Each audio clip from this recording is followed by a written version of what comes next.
Và đây là video bắt âm human needs.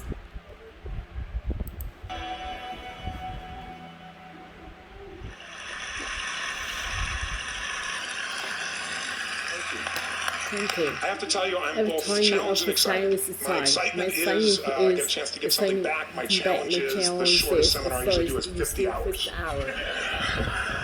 I'm not exaggerating. I do weekends, and what I do, I do more than that, obviously coach people, but I'm into immersion. How'd you learn language? You didn't learn it by just learning principles. You got in it, and you did it so often that it became real. And the bottom line of why I'm here, besides being crazy mofo, is that I'm really in a position. I'm not here to motivate you, obviously. You don't need that. And a lot of times, that's what people think I do. It's the furthest thing from it. What happens, though, is people say to me, why would you need motivation? And I say, well, that's interesting. That's not what I do. I'm the why guy. I don't know why you do what you're doing. What is your motive for action? What is it that drives you in your life today, not 10 years ago, or you remain the same path? Because I believe that the invisible force of internal drive activated is the most important thing in the world. I'm here because I believe emotion is the force of life. All of us here have great minds. Well, most of us here have great minds. I don't know if I'm in the category, but we all know how to think. And with our minds, we can rationalize anything, we can make anything happen. We can, I agree with what was described a few days ago about this idea that people work in their self-interest, but we all know that that's bullshit at times. You don't work in your self-interest all the time. Because when emotion comes into it, the wiring changes in the way it functions. And so it's wonderful for us to think intellectually about how the life of the world is, and especially those who are very smart. We can play this game in our head, but I really want to know what's driving you. And what I'd like to maybe invite you to do by the end of this talk is explore where you are today for two reasons. One, so that you can contribute more. And two, so that hopefully we can not just understand other people more, but maybe appreciate them more and create the kinds of connections that can stop some of the challenges that we face in our society today. They're only going to get magnified by the very technology that's connecting us, because it's making us intersect. And that intersection doesn't always create the view of everybody now understands everybody and everybody appreciates everybody. So I've had an obsession basically for 30 years. And that obsession has been what makes the difference in the quality of people's lives. What makes a difference in their performance, because that's what I got hired to do. I get produce the result now. That's what I've done for 30 years. I get the phone call when the athlete is burning down on national television, and they were ahead by 5 strokes, and now they can't get back on the course. And I got to do something right now to get the result, and nothing matters. I get the phone call when the child is going to commit suicide, and I got to do something right now. In 29 years, I'm very grateful to tell you I've never lost one in 29 years. It doesn't mean I won't someday, but I've done it. And the reason is an understanding of these human needs that I want to talk to you about. So when I get those calls about performance, that's one thing. Like, how do you make a change? But also, I'm looking to see what is it that shaping that person's ability to contribute, to do something beyond themselves. So maybe the real question is, I look at life and say there's two master lessons. One is there's the science of achievement, which almost everyone in this room has mastered to an amazing extent. That's how do you take the invisible and make it visible, right? How do you take what you dream about and make it happen? Whether it be your business, your contribution to society, money, whatever it is for you, your body, your family. But the other lesson of life that is rarely mastered is the art of fulfillment. Because science is easy, right? We know the rules. You write the code, you follow the, and you get the result. Once you know the game, you up the ante, don't you? But when it comes to fulfillment, that's an art. And the reason is it's about appreciation and it's about contribution. You can only feel so much by yourself. So I've had an interesting laboratory to try to answer the question of the real question, which is what's the difference in somebody's life if you look at somebody like those people that you've given everything to, like all the resources they say they need. You gave them a $100 computer, you gave them the best computer, you gave them love, you gave them joy, you were there to comfort them. And those people very often, and you know some of them I'm sure, end up the rest of their life with all this love, education, money, and background, spending their life going in and out of rehab. And then you meet people who've been through ultimate pain, psychologically, sexually, spiritually, emotionally abused, and not always, but often they become some of the people who contribute the most to society. So the question we got to ask ourselves really is, what is it? What is it that shapes us? And we live in a therapy culture. Most of us don't do that, but the culture is a therapy culture. What I mean by that is the mindset that we are our past. And everybody in this room, you wouldn't be in this room if you bought that theory, but the most of society thinks biography is destiny. The past equals the future. And of course it does if you live there. But what people in this room know, and what we have to remind ourselves of, is you can know something intellectually. You can know what to do and then not use it, not apply it. So really what we got to remind ourselves is decision is the ultimate power. power. That's what it really is. Now, when you ask people, people, have you failed to achieve something? How many have ever failed to achieve something significant in your life? Say I. say I. Thanks for the interaction on a high level there. But if you ask people, why didn't you achieve something? Somebody who's working for you, or a partner, or even yourself. You failed to achieve a goal. What's the reason people say they failed to achieve? What do they tell you? Didn't know enough, didn't have the knowledge, didn't have the money, don't have the time, didn't have the technology. I didn't have the right manager, didn't have the Supreme Court.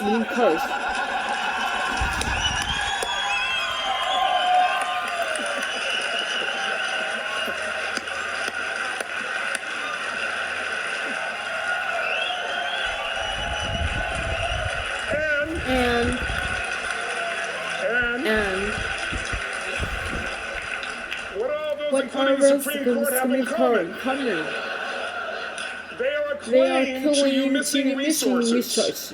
And they may be accurate. They may not have the money. They may not have the Supreme Court. But that is not the defining factor.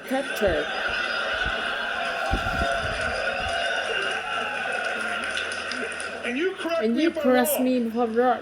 The defining factor is never resources, it's resourcefulness. And what I mean specifically, rather than some phrase, is if you have emotion, human emotion, something that I experienced from you day before yesterday at a level that is as profound as I've ever experienced, and if you communicate with that emotion, I believe you would have beat his ass.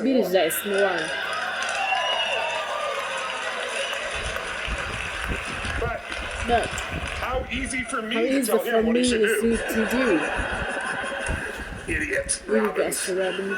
But I know when we watched the debate, at that time, there were emotions that blocked people's ability to get this man's intellect and capacity and the way they came across to some people that day. Because I know people that wanted to vote in your direction and didn't, and I was upset. But there was emotion that was there. How many know what I'm talking about here? Say I. So emotion is it. If we get the right emotion, we can get ourselves to do anything. We can get through it. If you're creative enough, playful enough, fun enough, can you get through to anybody, yes or no? Yes or no. If you don't have the money, but you're creative and determined enough, you find the way. So this is the ultimate resource, but this is not the story that people tell us. Right? The story people tell us is a bunch of different stories. They tell us we don't have the resources, but ultimately, if you take a look here, flip it up if you would. They say, what are all the reasons they have in common? Said that. Next one, please. He's broken my pattern. That's son of a bitch. I appreciated the energy, I'll tell you that. What determines your resources? We said decisions shape destiny, which is my focus here. If decisions shape destiny, what determines it is three decisions. What are you going to focus on? Right now, you have to decide what you're going to focus on. In this second, consciously or unconsciously, the minute you decide to focus on something, you got to give it a meaning. And whatever that meaning is produces emotion. Is this the end or the beginning? Is God punishing me or rewarding me, or is this the roll of the dice? And emotion then creates what we're going to do, or the action. So think about your own life, the decisions that have shaped your destiny. And that sounds really heavy, but in the last 5 or 10 years, 15 years, haven't there been some decisions you've made that if you made a different decision, your life would be completely different? How many can think of one, honestly? Better or worse? Say I. So the bottom line is maybe it was where to go to work, and you met the love of your life there. Maybe it was a career decision. I know the Google geniuses I saw here. I mean, I understand that their decision was to sell their technology at first. What if they made that decision versus to build their own culture? How would the world be different? How would their lives be different? Their impact. The history of our world is these decisions. When a woman stands up and says, no, I won't go to the back of the bus, she didn't just affect her life. That decision shaped our culture. Or someone standing in front of a tank, or being in a position like Lance Armstrong, and someone says to you, you've got testicular cancer. That's pretty tough for any male, especially if you ride a bike.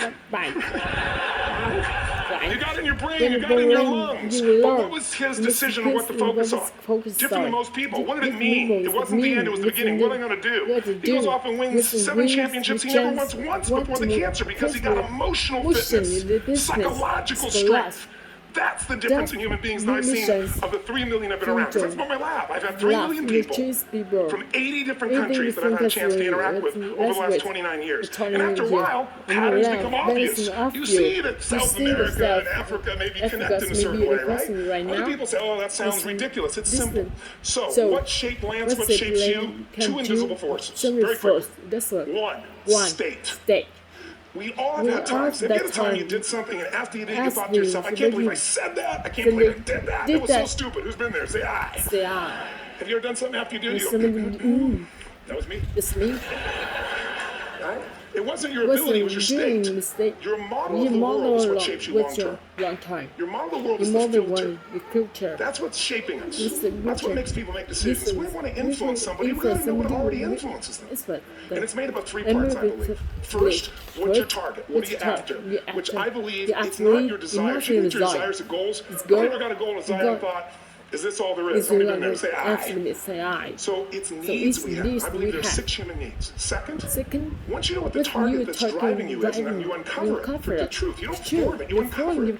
Then you find out what you're at. What's the belief systems that are telling you how to get those needs? Some people think the way to get those needs is destroy the world. Some people is to build something, create something, love someone. And then there's the fuel you pick. So very quickly, 6 needs, let me tell you what they are. First one, certainty. Now, these are not goals or desires, these are universal. Everyone needs certainty that they can avoid pain, at least be comfortable. Now, how do you get it? Control everybody, develop a skill, give up, smoke a cigarette. And if you got totally certain, ironically, even though we all need that, like you're not certain about your health or your children or money, you don't think about much more. You're not sure the ceiling's going to hold up. You're going to listen to any speaker. But while we go for certainty differently, we get total certainty. We get what? What do you feel if you're certain? You know what's going to happen, when it's going to happen, how it's going to happen. What would you feel? You'd feel bored out of your mind. So God, in her infinite wisdom, gave us a second human need, which is uncertainty. We need variety. We need surprise. How many of you love surprises? Say, bullshit. You like the surprises you want. The ones you don't want, you call problems, but you need them. So variety is important. Have you ever been to the video or film that you've already seen? Who's done this? Get a fucking life. Right? Why are you doing it? You're certain it's good because you read it before, saw it before, but you're hoping it's been long enough you've forgotten that there's variety. Third human need, critical, significance. We all need to feel important, special, unique. You get it by making more money. You can do it by being more spiritual. You can do it by getting yourself in a situation where you put more tattoos and earrings in places humans don't want to know. Whatever it takes. The fastest way to do this, if you have no background, no culture, no belief in resources or resourcefulness, is violence. If I put a gun to your head and I live in the hood, instantly I'm significant. 0 to 10, how high? 10. How certain am I if you're going to respond to me? 10. How much uncertainty? Who knows what's going to happen next? Kind of exciting. Like climbing up into a cave and doing that stuff all the way down. Total variety and uncertainty. And it's significant, isn't it? So you're willing to risk your life for it.